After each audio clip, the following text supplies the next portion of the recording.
We're definitely in rough waters. We're in a crisis. The crisis will get worse in the coming months, and it could get far worse.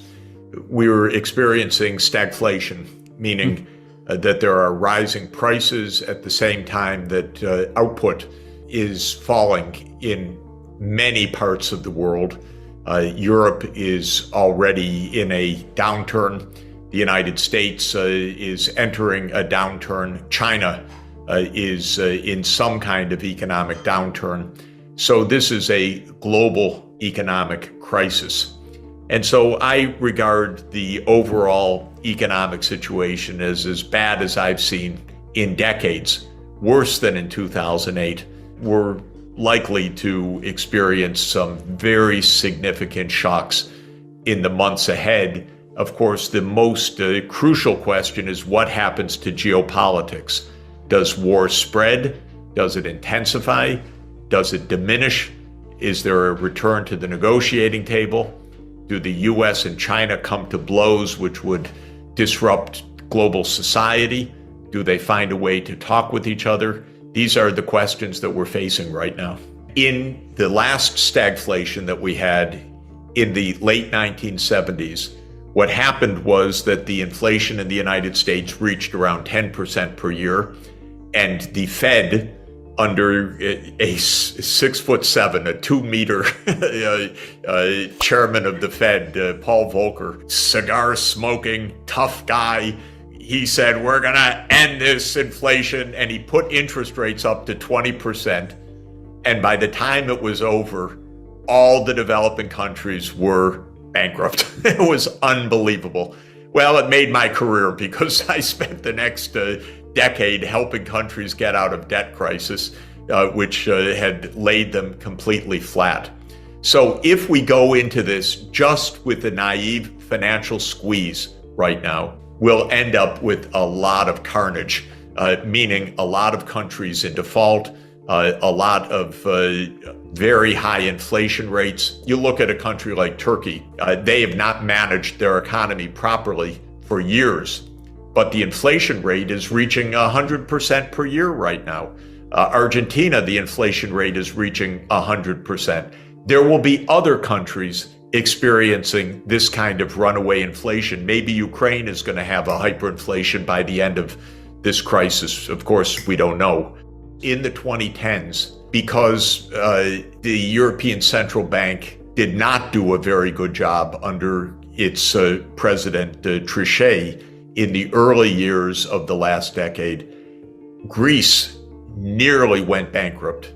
And it wasn't so far for Ireland, Spain, Portugal, and even Italy. The Eurozone almost collapsed, and it required Draghi's deft hand to prevent that collapse. Basically, the European Central Bank had to act as a lender of last resort to prevent a disaster. So central banks and their wisdom or lack of wisdom will determine a lot.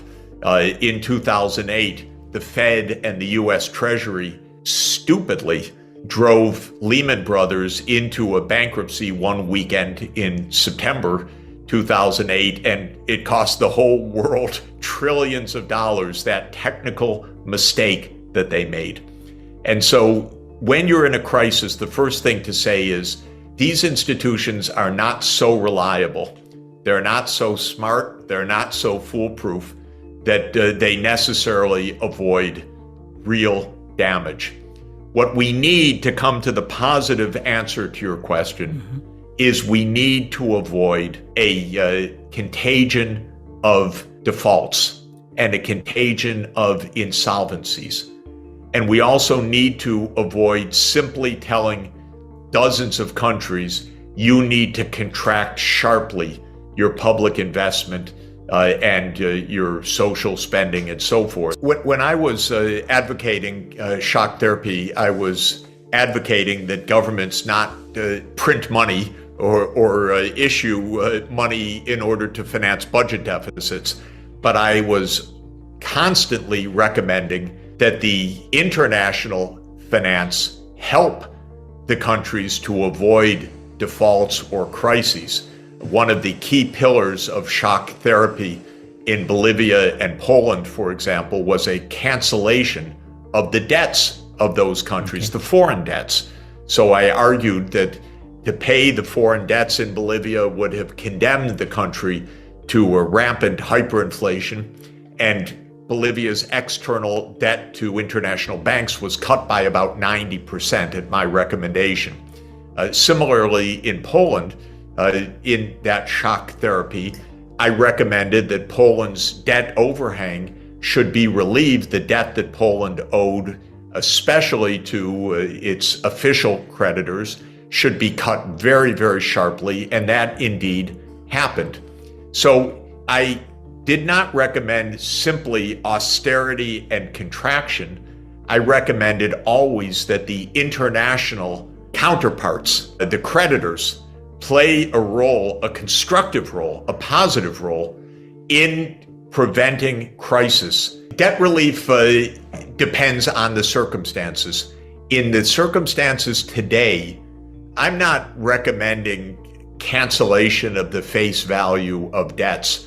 What I am recommending is that one way or another, and it depends very much on the specific circumstances, that countries get the kinds of development finance that they need, even on a larger scale than now. And I'm talking about new debts on a long-term, low-interest rate basis so that these countries can continue to develop without going into default today. It's a tricky proposition for countries that have borrowed on the Eurobond market, governments that owe money right now.